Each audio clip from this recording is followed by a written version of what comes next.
Hello mga sangkay! Welcome to my vlog. Charot.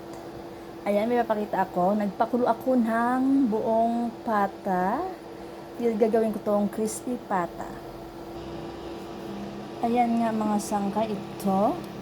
Isang buo, buro baliktad ko na yan.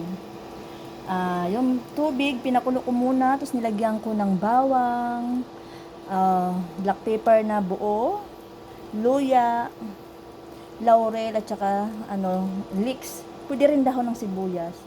Tapos yon, pinakulo ko muna bago ko nilagay ito. Nilagyan ko rin siya ng asin. Palambutin natin yan tapos palalamigin. See you later. Yan siya. Babaliktad rin natin ulit. Dapat babaliktad kasi hindi siya sakop ng tubig. Ililipat ko rin ito mamaya. Taran! Takpan natin. Balikan natin later. Hello mga sangka. Ito na nga yung aking pinakulong pata. Hindi ko na siya nire. Pinalamig ko lang. Pinatuyo ko lang sa electric fan. Pinalamig ko sa electric fan. So, ipa-fried na natin. Tara!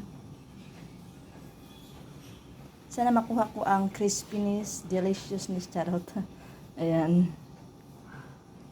Abangan. Ayan na mga sangka yung aking crispy pata.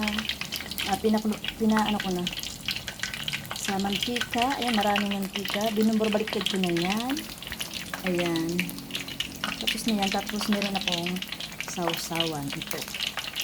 Ayan, ito yung aking sausawan. Ready na rin. Ayan.